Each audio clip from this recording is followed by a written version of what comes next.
There's a new exhibition at the Brooklyn Museum which honors a famous New York City photographer. Garry Winogrand is known for being one of the first purveyors of street photography in the 1960s. His snapshot style captured the local landscape. This is Drew Sawyer. He is the curator at BAM for this particular exhibition. And welcome. Thank you for being here today. Thank you for having me. So we are looking at some of these. This is right now some of his paintings. Excuse me, some of his photographs, which are on display. But first, Drew, let's talk about him. Yeah. About Mr. Winogrand. Tell us, where did he gather all of this? What am I trying to say? Why did he do what he do? Well, he's from New York City. He was born in the Bronx, first generation Jewish American. He went to Columbia, dropped out, and studied painting, and then in the early 1950s became a freelance magazine photographer. So like many people of his generation, he started out doing freelance photography as a living to make money. But by the 1960s, he developed a sort of artistic practice that involved going out into the world and taking pictures of everyday life, sort of the minutiae of everyday life, yes, but turning it into theater for his camera. And he shot with a 35 millimeter. Right, mostly black and white. Mostly black and white. And I find so interesting the images, like catching a person in a New York second. Not a New York minute. Let's talk about some of those photographs that you wanted to share with us. This first one, Untitled New York? Yeah, so the first one is sort of a classic Garry Winogrand image.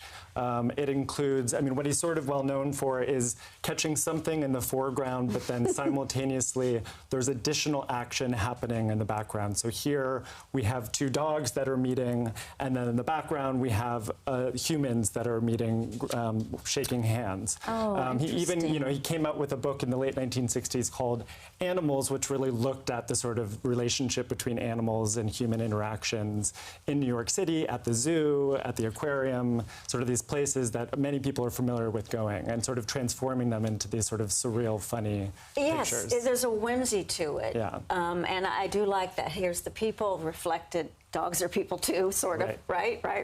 Let's look at the next one, and this is Untitled Coney Island. So this is, wow. Yeah, this is also a classic Winogrand image.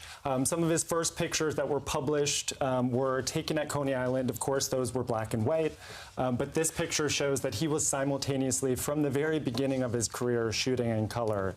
And this is such a tender moment of two young men at the beach. He actually followed this group of men. There's additional ones that you're not seeing here, as they sort of played on the beach for the entire day. Oh, it's beautiful. We don't know.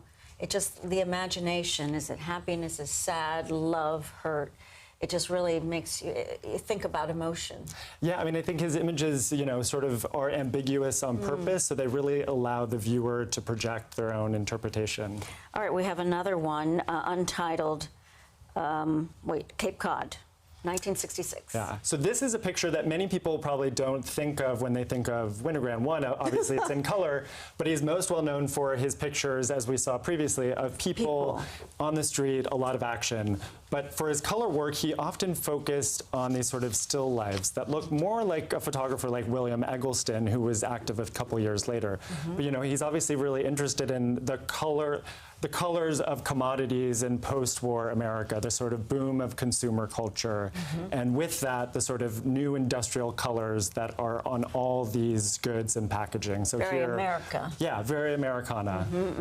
So the exhibition, just to go over that again, how many photographs? It opens when? How long does it last? So it opened in early May, and it's up through December 8th. And it includes a little over 400 of his color photographs. And he shot all Kodachrome slide. And he only showed them once in his lifetime in an exhibition at the Museum of Modern Art in 1967 as a slideshow. So we took that as an inspiration. You saw the installation shot in the beginning. It's a room, a darkened room filled with 16 slideshows of his color work. What an opportunity. And we know the museum is closed Mondays and Tuesdays, correct? So catch it the rest of the week. Yep. Drew Sawyer, thank you so much, Brooklyn Museum of Art, and we appreciate it. Thank you. All right.